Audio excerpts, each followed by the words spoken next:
আসসালামু আলাইকুম, আশা করি সবাই ভালো আছেন। আজকে বিকালবেলা এসে পড়ছি নতুন একটা ভিডিও লিয়া।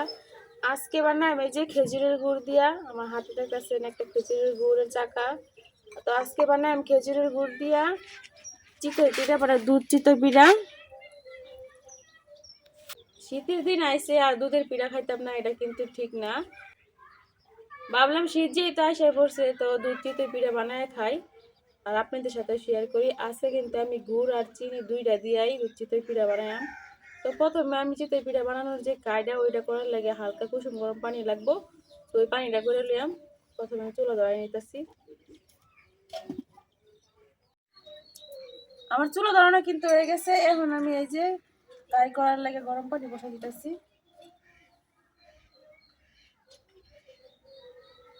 ঢাকনা দিয়া দিলে তাড়াতাড়ি হইবে একটু।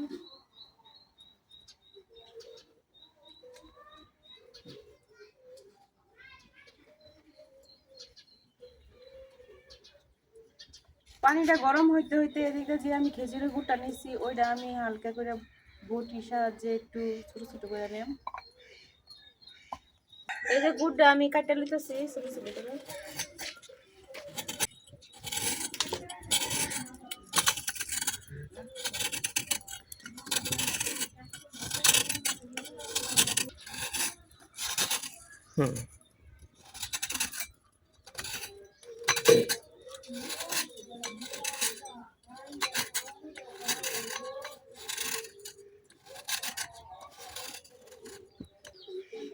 এই যে আমার পানিটা কিন্তু হালকা কুসুম গরম হয়ে গেছে, এখন আমি নামাই নিতেছি। আর আমি কিন্তু সবটা গুড় কাটা নিছি। এই জায়গায় নিয়ে নিছি আমি 1.5 লিটার পরিমাণ দুধ। এখন এই দুধটা জালি বসাই দেম।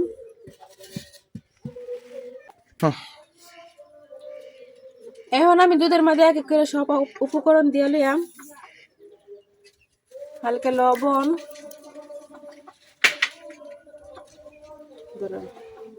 যে খেজুরের গুড়টা কাটিয়ে রাখছিলাম এই খেজুরের গুড়,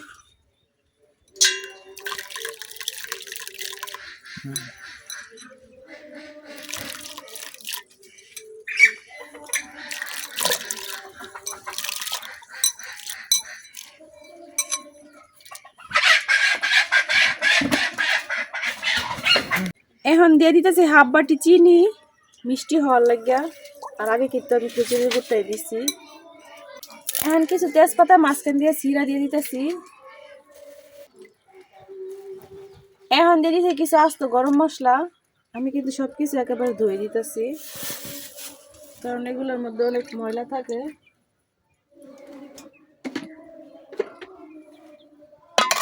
এখন এই দুধটা আমি নাড়ায় চাড়ায় জল করে নেম।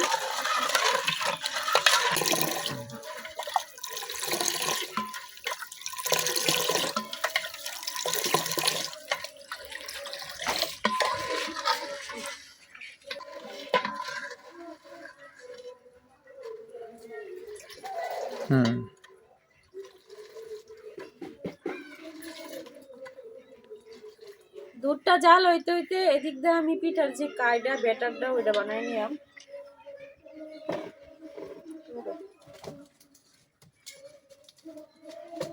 চিতই পিঠা ব্যাটার করার লাগে এই জায়গায় আমি দিয়ে দিতেছি লবণ।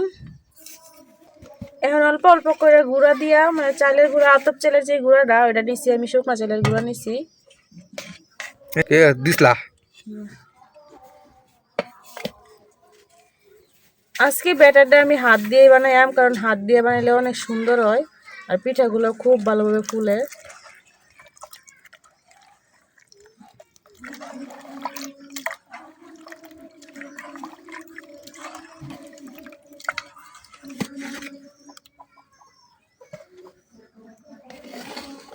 আপনারা কিন্তু দেখতেই আছেন আমি অল্প অল্প গুঁড়া দিতেছি আর হাত দিয়ে মুইঠা নিতেছি।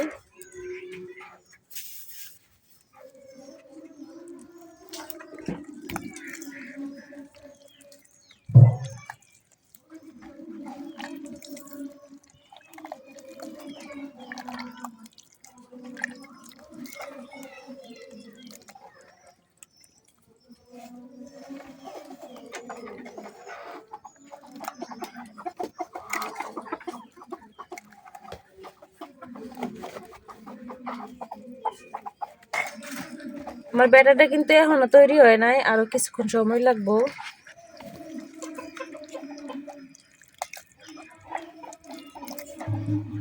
কারণ এই ব্যাটারটাই হইতেছে আসল। ব্যাটারটা যত সুন্দর হইব পিঠাগুলো তত সুন্দর হইব, ফুলবো।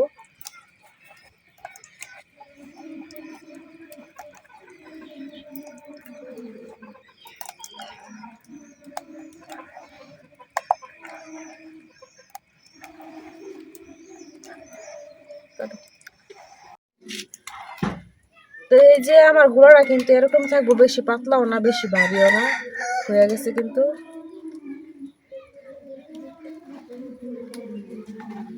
এই যে দেখেন,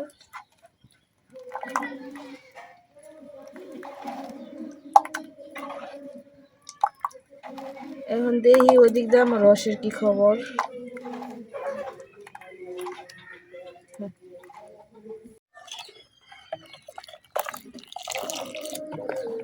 আমার রসের মধ্যে কিন্তু এখনো বলক আসে নাই, তারপরে একটু একটু লড়াই দিতেছি।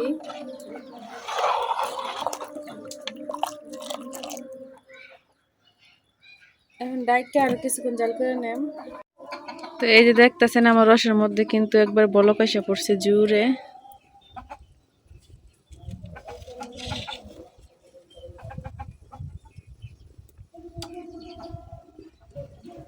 আর কিছুক্ষণ জাল করে নেম, কারণ বেশি করে জাল দিলে কিন্তু রসটা একবারে অনেক মজা হইব, খাইতে ভালো লাগবো।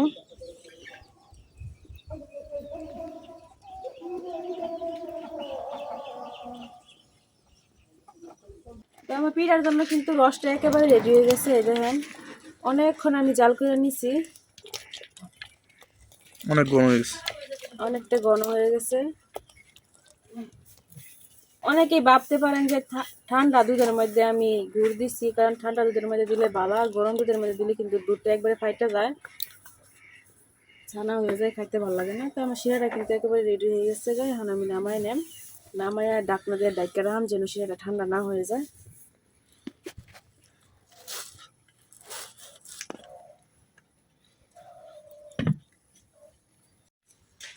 এখন পিঠা বানানোর লাগে পিঠার খোলা বয় দিতেছি।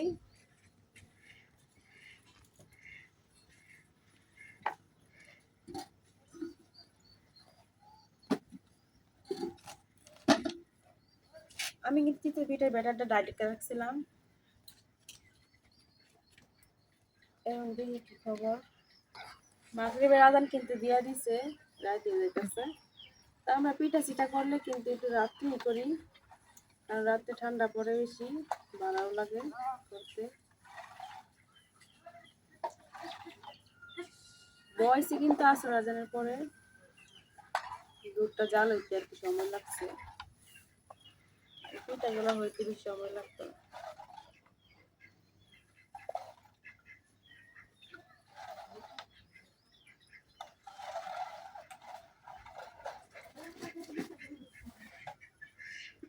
প্রথমে আমি তার মধ্যে একটু তেল দিয়ে নিতেছি। তেল দেওয়ার কারণ আছে পিঠাগুলো যেন সুন্দরভাবে উঠে হয়, এই জন্য তেল দিছি। আর এই যে একটা কাপড় দিয়ে সুন্দরভাবে বসে করে নিতেছি।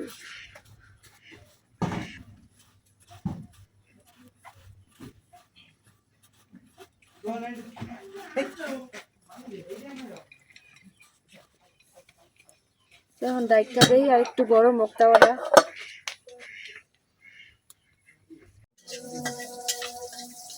আমার পিঠার খোলাটা কিন্তু খুব ভালোভাবে গরম হয়ে গেছে। এখন আমি পিঠার যে ব্যাটারটা ওটা দিয়ে দেম। বিসমিল্লাহ।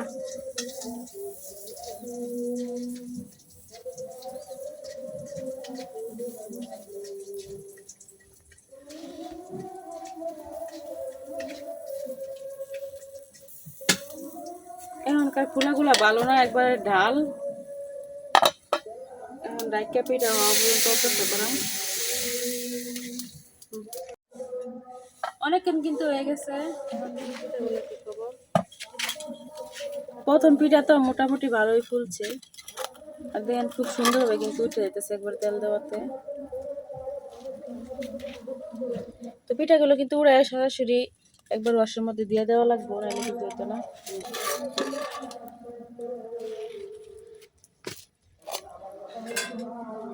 পিঠাগুলো কিন্তু রসের মধ্যে দেওয়ার সাথে সাথে একবার ভিতরে দিতেছে।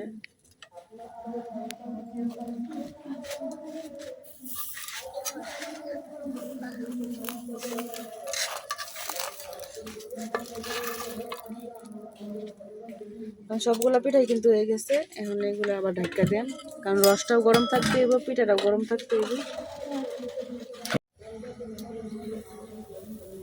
এখন আমি আবার পিঠার ব্যাটারটা দিয়ে নিতেছি।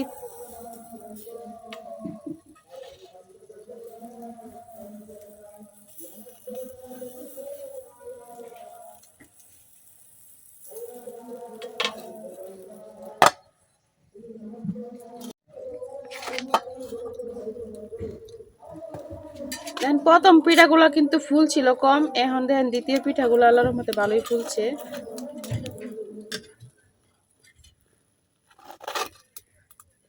তো আমি একটা একটা করে কিন্তু সবগুলো পিঠা উঠাই নিতেছি আগে।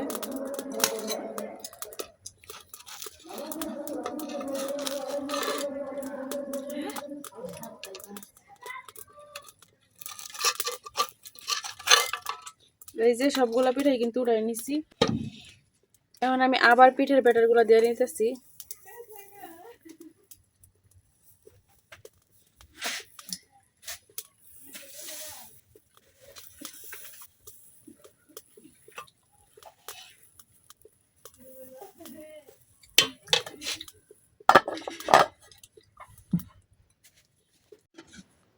এই জায়গা থেকে আপনাদেরকে একটা পিঠা ভাঙ্গা দেখাই আমি ভিতরে কতটা ছিদ্র ছিদ্র হয়েছে। এই যে দেখেন একবারে কিন্তু পুরোটা পিঠাই ছিদ্র ছিদ্র হয়েছে, একবারে জালি জালি হয়েছে। এই দেখেন এগুলোর ভিতরে কিন্তু একবারে শিরা ডুববো।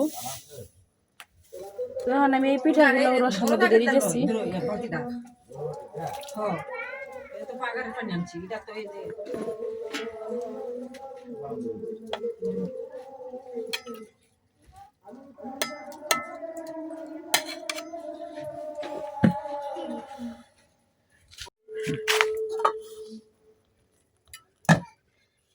তো দেখেন এবারের পিঠাগুলা কিন্তু আল্লাহর রহমতে অনেকটা ফুলছে।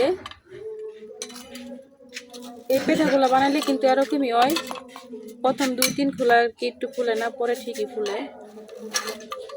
এই পিঠাটা অনেক সুন্দর ফুলছে।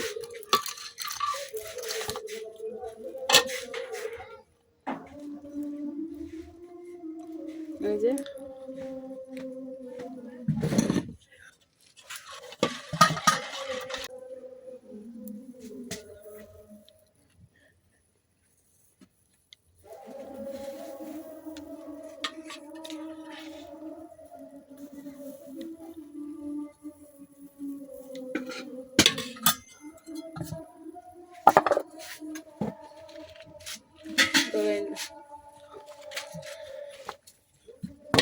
এখন আমি এই পিঠাগুলো একটা একটা করে রসের মধ্যে দিয়ে দিতেছি।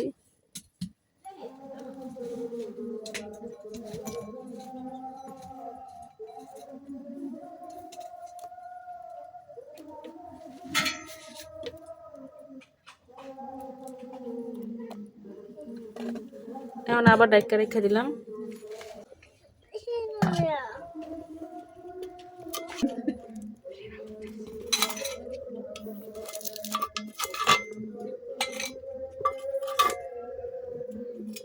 সবগুলো পিঠাই কিন্তু এখন সুন্দর হইতাছে। এই যে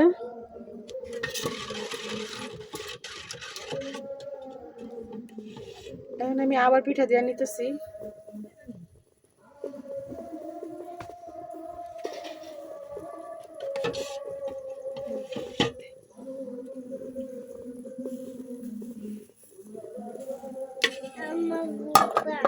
এখন সবগুলো পিঠাই আমি এভাবে বানাইলাম।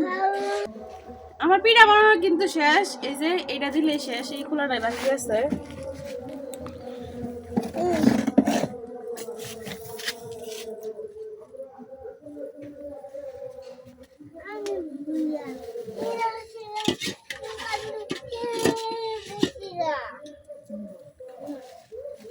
আমি এই পিঠাতে এখন ডাইকে আবার এই পিঠাগুলো বানাই নিলাম।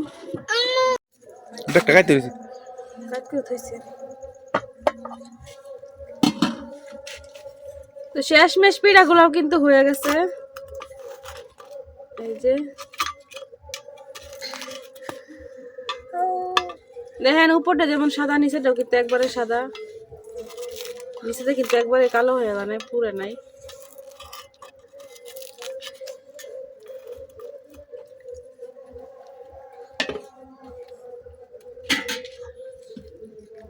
এখন এই জায়গা থেকে পিঠাগুলো নিয়ে সরাসরি রসে দিয়ে দিতেছি।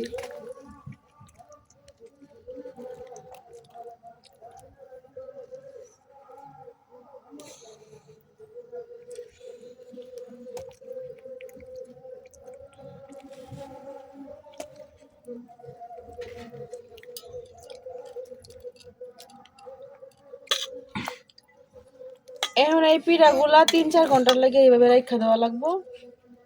পরে যখন একবার রস খাইয়া ফুইলা বড় হইবে তারপরে খাওয়া লাগবো। এখন ডাইটটা 3-4 ঘন্টার লাগে রাখা দেন।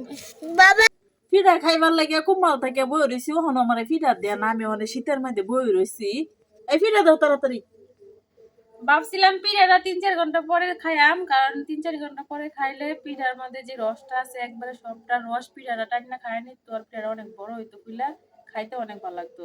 কিন্তু বড় ভাবি আর তো হইতেছে না, ভাবি কইতেছে আমরা এখনই দেও, আমি এখনই খাইয়াম। তো উনি এখন দেই, কারণ হায়াত মতোর কথা কন জানা, তোর সারা জীবন টান্দর লাগবো। হাই রে, পিঠা খাই মরে যান নাকি? না নাই মানে মাস খেলে মাতার কেরে। তো এখন ভাবির এই জায়গা থেকে কিছু পিঠা দেই, দিয়ে খাইয়া দেব, ভাবি কেমন হয়েছে। একবারে নরম দিতে ভাবি রে। হ্যাঁ এমনি দাঁত নাই? না দাঁত আছে। একটু বুড়াই গেছি। পিঠাগুলা কিন্তু হালকা রস খাওয়া শুরু করছে দেখেন। তো আমি ভিতর থেকে দেখে দেখে নরম পিঠারাই দিতেছি, যে এগুলো পিঠা আগে বাজছিলাম।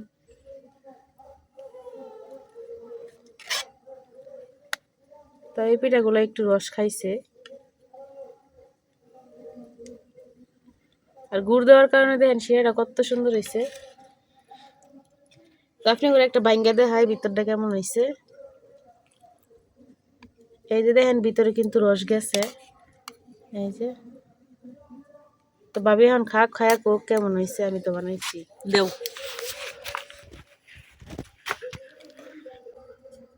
শীতের দিন গরম গরম পিঠা খাইতে লাগে মিডা। কোন পিঠা খাইতাছি খেজুরে গুড়দা পিঠা বানাইছে, বিসমিল্লাহ। খেজুরে গুড়ের পিঠা আলাদা একটা মিষ্টি মজা আছে, আবার একটা গেরান, সুন্দর গেরান। এই গেরানের লেগে আমি বইছি যে পিঠাটা খাইলে আগে রস পরে যাইব না, আমি আগে খাইলি। পিঠাটা বিরাট মজা লাগতেছে।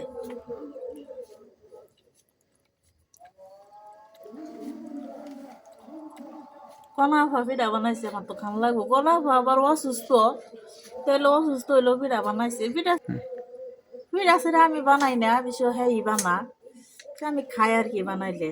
আবার কনাফার লাগে আপনারা সবাই দোয়া করুন যে কনাফা অসুস্থ, কিছুদিনের ভিতরে 2-1 ভিতরে মমিসিং ফেড়াইয়াম, তাহলে আপনারা দোয়া করুন যে আমরা কনাফা ভালো হইতো। আর শীতের দিন আরো কত জাতের পিঠা যে বানাইয়াম, কনাফা খালি সুস্থ হইল।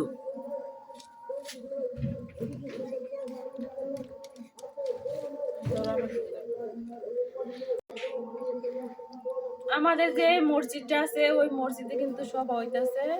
সভা হইলে কি এখন কিন্তু বড় হুজুর যে বক্তা, বড় বক্তা, উনি এখন আর এনাই নারায়ণগঞ্জ থেকে বক্তা আইব।